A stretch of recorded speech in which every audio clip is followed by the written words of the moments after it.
Sitting, reminiscing on when you started dissing, spitting in faces in public places. Rolex with wood faces had you jipping for months. Made some dough, did some shows, now you're starting the front. Smoking blunts on the veranda with Amanda. She filling your head with he said, she said. Papa doing this, Papa doing Guys, that. what is up? Welcome to another episode of Maximilian Must Know. Kind of a very different review today for you guys, and that's because I'm reviewing a decant. Yes, guys, I purchased a decant.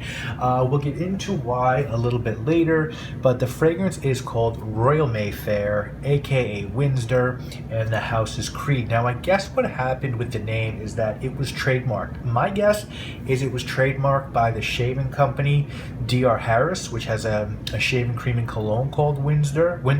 So I think Creed had to rename their fragrance and they called it Royal Mayfair. Now, if you count this as a bottle for me, this is number 7 from Creed. I also own Aventus, Green Irish Tweed, Millesime Imperial, Virgin Island Water, Himalaya, and Royal Oud. There are quite a few more on my list to pick up, including Vetiver Geranium, that's definitely going to be next, Original Santal, and some others. So I'm not done yet. I got a sample of Windsor a long time ago from Decant Shop, and I really enjoyed it.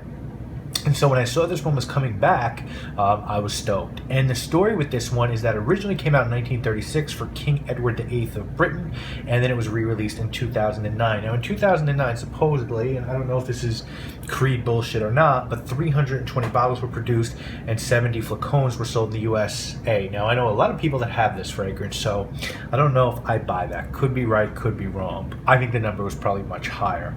The idea with this scent was to make a fragrance with ingredients that would be a tour of the British Empire that Edward had once ruled. So Creed announced that this one was coming back, and I was stoked until I saw the prices.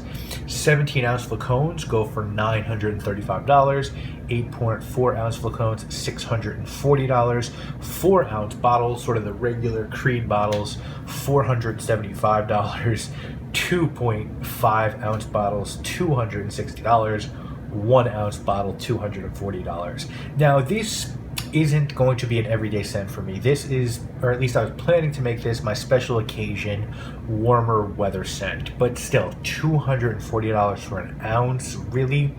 So to make a long story short, guys, I hit up Decant Shop. I checked if Adriana was going to be ordering a flacon.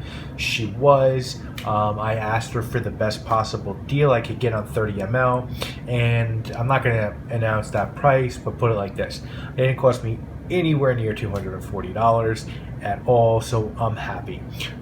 If this blows me away and I go back to it every day and Decant Shop sells out, maybe I'll go back and get more. Or if this one ever reaches Fragrance Net and I can get like a 4-ounce bottle, even for around say $300 or 2.5 ounces for $200, I'll do that. But Creed's madness really needs to stop. Regardless, let's review this bitch. Notes on it are British gin, Scottish Highland pine, and Jamaican lime at the top, Duke of Windsor rose in the middle, Bohemian orange, Canadian cedar, and Australian eucalyptus in the base. Now, presentation, I showed in the intro what the actual bottle looks like. I actually really do enjoy this Creed bottle, but again, for that money you're going to pay, I think they should have really stepped the presentation of this one up. But regular Creed bottle, different color label, different box. Decant Shop really presented it lovely to me. She just put the Creed Royal Mayfair 30 ml. It was pretty much full to the top, so I've worn this up quite a bit, really the last week, but I'm probably gonna just, now that I'm done with my review, probably gonna shelve it for a little while, and come back to it in the springtime. So you kind of have to get through the opening of this one, because to me the opening is reminiscent of Pine Sol. I think the combo of the pine and the gin lead me to the scent of an industrial cleanser, and it's not pleasant for me right away. I was actually like, oh shit, why did I buy this? And I was really happy that I only got 30 mLs. But after about 20 minutes, this one becomes really, really beautiful. The pine and lime open up with the rose. It's just really nice. There's nothing else out there on the market that smells like this one. There's also a good deal of eucalyptus in this fragrance, and the gin gives it really a nice dash of spice. where juniper is probably most prominent in the middle, and where the lime, rose, gin, and pine all sit together is really gorgeous and unique. And it really does sort of last forever in a day. This one, the pine really sort of, it jumps out for the entire life of the fragrance. It sort of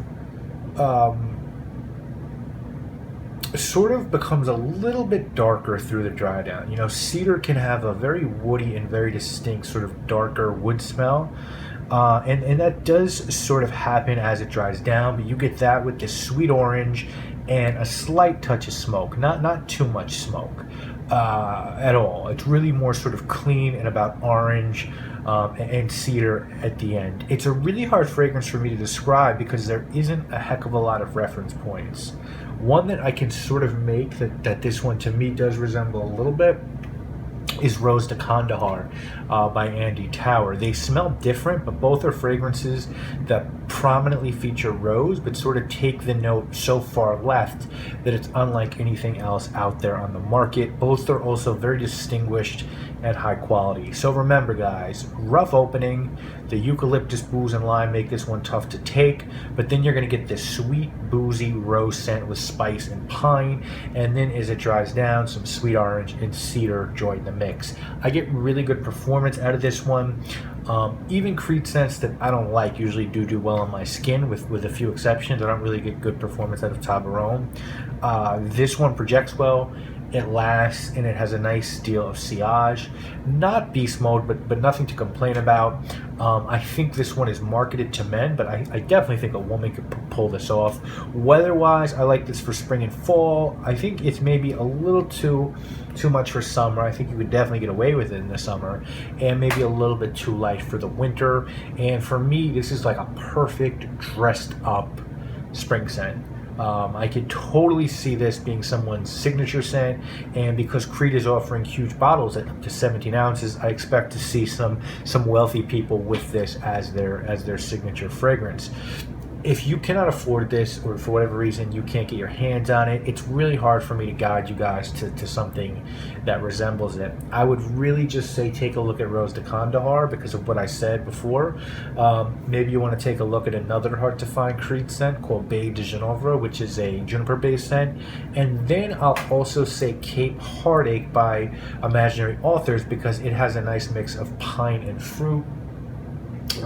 Stone is actually Steve McQueen Mythic, also has a sort of pine and berry thing going on, but this one really is unique. If someone were trying to talk you into purchasing this one, I think they would tell you that it smells great, it's refined, it's classy, it can serve as a conversation piece. This is a really cool backstory, and it does have that impeccable Creed quality. If someone were trying to tell you to skip this one, I think it would be pretty easy for them to tell you that this is too expensive for what it is. Creed could have made this a regular price scent. I think $240 for 1 ounce is just silly, you know, when you can get Spice and Wood or Jardin d'Amalfi at that price point, and those are Royal exclusives, and I think the opening of this is going to turn some folks off big time. So I like this one a lot. It is not my favorite Creed, but it is up there. I like the fact that this is so different, and I do believe, and this could make me totally naive, but I do believe that Creed sources their materials, and they might do that better than anyone else out there. You really can pick out individual notes, and I think that's fun when you can do that with a fragrance. You kind of do get what you're paying for. I always am going to say, and I'm going to continue to harp on it until it happens, every review, Creed prices require a better presentation. But regardless, this is like a really easy score for me. This is 7 out of 10. Points off for price and presentation.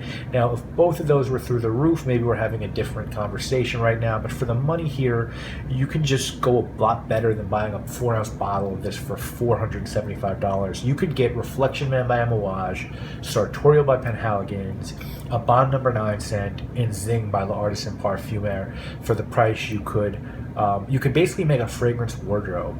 And for me, it's just not good enough to command that price point. There are scents out there that are good enough. I think Richwood by Xerjoff, fair price point. Amber Oud by Rajada, fair price point. The Mason Francis Kurkdjian Ouds, fair price point.